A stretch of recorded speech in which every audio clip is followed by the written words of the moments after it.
Malapit ka na ba mag-retire? Retirement should be one of the most exciting and enjoyment season ng mga senior citizen. Pero alam mo, mas marami po pong nagre-retire ng broke and poor at nai-stress. Kung gusto nyo maiwasan to, you got to finish this video. Videos that will make you wealthy and debt-free.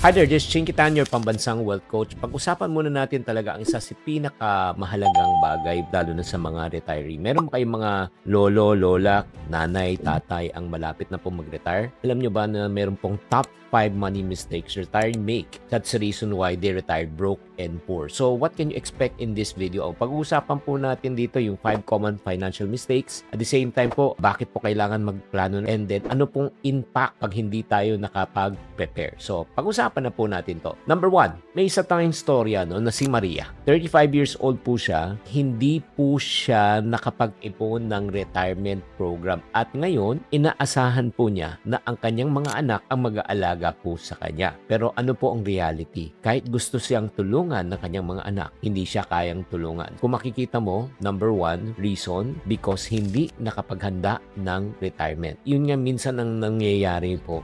Especially kung kababayan nating OFW, may mga tao tayong mga sinuportahan at tinulungan dati at ini-expect po natin pagdating ng panahon, sila ang tutulong at susuklian tayo kung ano man ang kabutihan ng ating ginawa. Pero ito po ang realidad. Realidad number 1, kahit po gusto nilang tumulong, pero pag wala silang kakayanan na tumulong, hindi ka matutulungan. At realidad number 2, madalas may mga taong madaling makalimot. Do you agree? Nga, yung mga taong sinuportahan mo, pinag-aral mo, matagumpay na, minsan sila pa ang medyo madamot. Ang realidad number 3, when it comes to this, the people who are closest to us are the people who can hurt us most. Yung mga taong ini-expect mo na suportahan, sila pang mananakit po sa inyo. So ano po ang nagiging consequence nito pag hindi po tayo nakapaganda? Una, aasa po tayo, at pangalawa, syempre, we will live in financial stress. Kaya nga para sa mga taong nakikinig po ngayon, kung gusto niyo iwasan ito, dapat po tayo maghanda. Number 2, money mistakes is what we call spending too much too soon.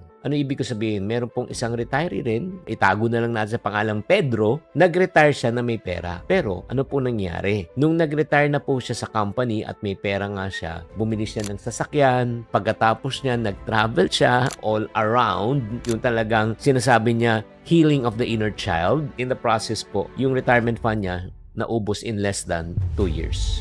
Bakit po ito nangyari? Kasi nga, nagpadala po sa tinatawag na excitement. Alam nyo, reality po, pag tayo po ay nag-retire at pag tayo nagkaroon ng pera, ang feeling mo ang yaman-yaman po natin. But in reality po, the moment you stop working, you stop earning, but you don't stop spending. So anong naging consequence nito? He ran out of money in terms of retirement. Ano po kailangan po natin gawin to? Diba? Again, pagplanuhan at syempre, pag nakakuha ng retirement fund, huwag nating ubusin.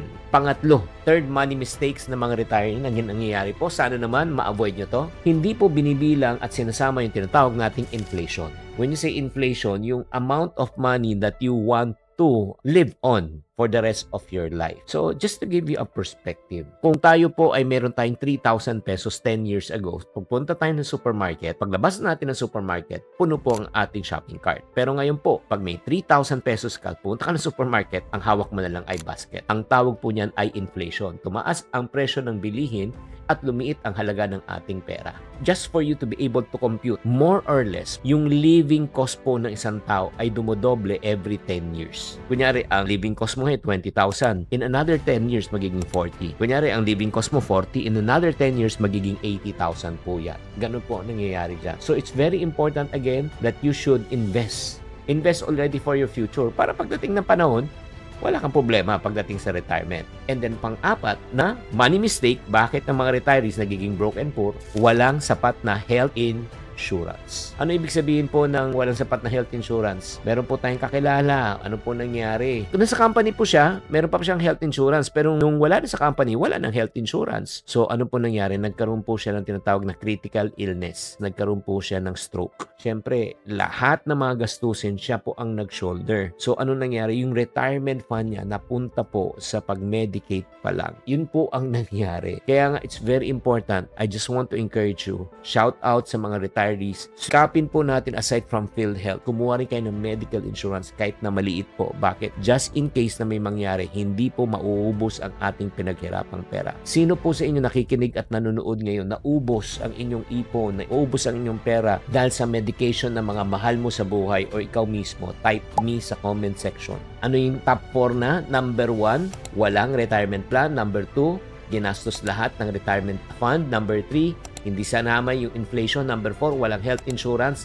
Ito number 5, ang pinakamatindi at sana naman bigyan nyo napansin. Number 5, money mistakes that a retiree can make para siya ay maging broke and poor. Investing in a get-rich-quick scheme or na-scam.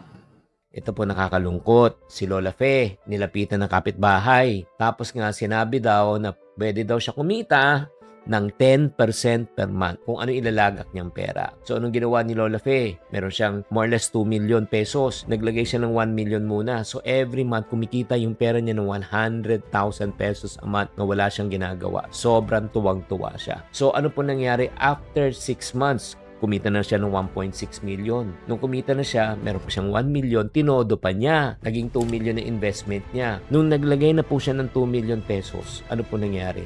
Bigla na lang po, nawala na po yung investment. Na-scam na po siya. Nakakalungkot. Magkano ibinigay niyang pera nung umpisa? 1 million. Magkano bumalik? 600,000. Na hindi niya alam na ang perang isinoli sa kanya ay pera pa rin niya. At nung dagdag siya ng 1 million, dun na. Kaya nga mga kapatid, mga nakikinig po ngayon, losing money for your retirement is really one of the worst thing that can happen. Bakit po? Kasi wala ka ng time, wala ka ng energy to recover. Kaya make sure lang please, ako po nakikiusap po sa inyo, kung kayo ay sumusunod talaga at ikaw isang tunay na iponaryo, number 1, never invest in something that you do not understand. Number 2, never invest the money that you can afford to lose. Number 3, if anyone can offer you a high interest compared to the bank, you should run away. Lumayo na po kayo mga kapatid. Parang awa nyo na. Ang retirement po is a time to relax, to enjoy the fruits of your labor. But only, may enjoy mo yan kung nakapagplano ka, nakapag-manage ka, at the same time, alam mo yung ginagawa mo. At para sa mga taong nagsasabi, Chinky, gusto ko lahat namang sinasabi mo, pero wala akong mapagtanungan, wala akong makausap kung paano ba yung mag-work yan. Nako, kapatid, sagot na kita. If you want to be part of our group coaching community na TYL, the Yayamanin Life Community, dito nagsasama-sama po kami and we help one another, protect one another, and then we share best practices on how to protect our hard-earned money. If you want to be a part of TYL, you want to know more, all you need to do is just go to the comment section or just type TYL sa comment section so that you can get more information. Maraming salamat po. If you find these tips helpful, please like, share, and subscribe to this channel para mas marami pa kayong matutunan. Tatandaan, tamang karunungan, tamang disiplina ang susi sa pagyaman.